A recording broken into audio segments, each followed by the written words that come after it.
देश बड़ी गंभीर परिस्थितियों से गुजर रहा है और जैसे ही युवा, महिलाएं, सारे वर्ग परेशान हैं, उसी तरह से हमारे देश के सैनिक, देश के पूर्व सैनिक, उनके परिवार, वो मोदी साहब की मार झेल रहे हैं। मोदी साहब का झूठा राष्ट्रवाद, झूठा देश प्रेम और झूठा सेना का प्रेम ये देश को गलत दिखा रहा है। देश में दिखा रहे हैं, लेकिन उनके एक्शंस उसके बिल्कुल विपरीत हैं।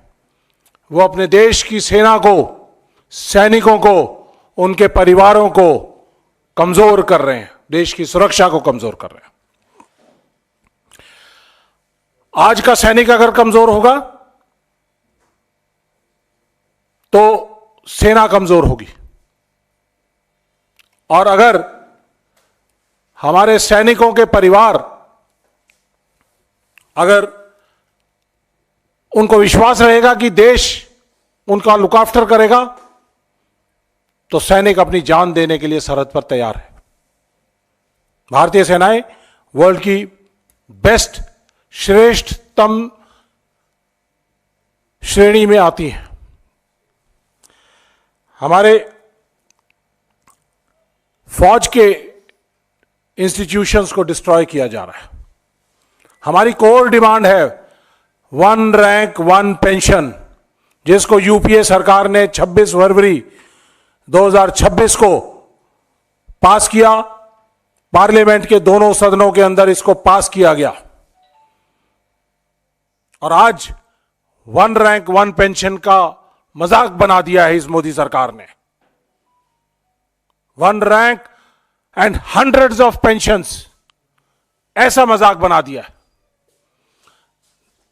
देश की सरहदों पे काम करने वाले सैनिक अगर डिसेबल हो जाते हैं तो उनकी डिसेबिलिटी का मजाक बना दिया है। हजारों की तादाद में मिनिस्ट्री ऑफ डिफेंस के केसेस जो डिसेबिलिटी फौज ने दी, उसके खिलाफ ministry of defence supreme court में जा रही है। देश का सैनिक कैसे लड़ेगा अगर उसकी डिसेबिलिटी के इश्यूज को एड्रेस नहीं किया तो कैसे? तो साथियों, पहले हम लेंगे जो 1 रैंक 1 पेंशन है, उसमें मैं आपको अपने मोदी साहब का, मोदी सरकार का सच दिखाना चाहता हूं। सच या झूठ, यह फैसला आपका है। 2015 से 14 से लेके और 2024, आज से कुछ दिन पहले रेवाड़ी में उन्होंने रैली की थी, उसके बीच का सच आप लोगों को दिखाना चाहूंगा। तकरीबन 3 मिनट का वीडियो है, 2-3 मिनट का वीडियो है, तो जल्दी से आप विल गो थ्रू इट। तो उसके बाद आप खुद अंदाजा लगाइए कि मोदी जी का सच है या झूठ है। वीडियो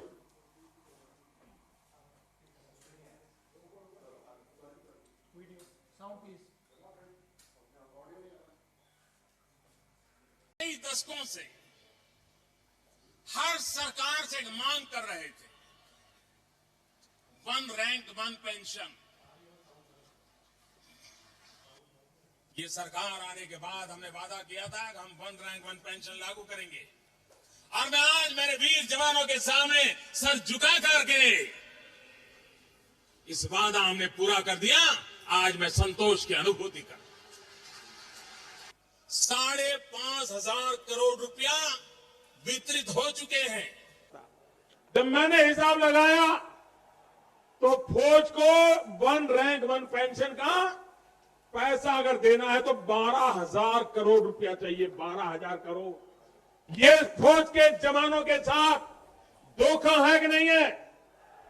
फौज के जवानों के साथ धोखा है कि नहीं है? अगर उनको देना था तो 12,000 करोड़ रुपए का प्रबंध करना चाहिए था कि नहीं करना चाहिए था? हमने किया, और भाइयों बहनों, हमने 1 रैंक 1 पेंशन लागू कर दिया। 4 किस्त में पैसा देना तय कर लिया। अब तक 6,500 करोड़ रुपया हम दे चुके हैं। भाइयों बहनों, आगे वाली किस्त भी इस बजट में देने का फैसला कर लिया। इन कागज पे चीजें इकट्ठी करते करते मुझे 1.5 साल लग गया। सब बिखरा पड़ा था। पूर्व सैनिकों के नामों का ठिकाना नहीं मिल रहा था। संख्या सही नहीं मिल रही थी। मैं हैरान था। देश के लिए मरने मिटने वाले फौजियों के लिए सरकार के पास सब बिखरा पड़ा था। मैंने वादा किया, मैं वादा पूरा करना चाहता हूं, लेकिन सरकार की तिजोरी में इतनी ताकत नहीं है कि एक साथ 12,000 करोड़ रुपया निकाल दें। ये लोग तो 500 करोड़ की बात करके चले, मान लेंगे। भाइयों बहनों, ये निवृत्त फौजियों की ताकत थी कि मैंने निर्णय कर लिया और अब तक 4 किस्त दे चुका हूं। 10,700 करोड़ रुपया उनके खाते में जमा हो गए और बाकी किस्त भी पहुंचने वाला है। ऐसा ही एक संकल्प मैंने आपके सामने किया था 1 रैंक 1 पेंशन को लेकर के, कि 1 रैंक 1 पेंशन न सिर्फ लागू हो चुका है, बल्कि अब तक 35,000 करोड़ रुपए हमारी सरकार द्वारा वितरित किए जा चुके हैं। राजस्थान के मेरे वीर भाई और बहनों, मोदी ने अपने सैनिक परिवारों को 1 रैंक 1 पेंशन इसकी गारंटी दी थी। हमने अब तक 70,000 करोड़ रुपए 1 रैंक 1 पेंशन के तहत हमारे सेना के जवानों को मिल चुके हैं। यही रेवाड़ी में मैंने पूर्व सैनिकों को 1 रैंक 1 पेंशन लागू करने की गारंटी दी थी। रेवाड़ी की वीर धरा से लिया गया वो संकल्प मैंने आपके आशीर्वाद से पूरा किया। अभी तक ओआरओपी के तहत 1 रैंक 1 पेंशन के तहत पूर्व सैनिकों को करीब करीब 1 लाख करोड़ रुपए मिल चुके हैं। हम जानते हैं ग्राफ साथियों, इकोनॉमी किस तरह से ग्रो होती है मोदी साहब ने सिखा दिया है सबको। इस हिसाब से मेरे ख्याल से 5 ट्रिलियन की बात करते हैं, ये हो सकता है 15-20 ट्रिलियन तक हो सकता है 1 साल के अंदर पहुंच जाएंगे।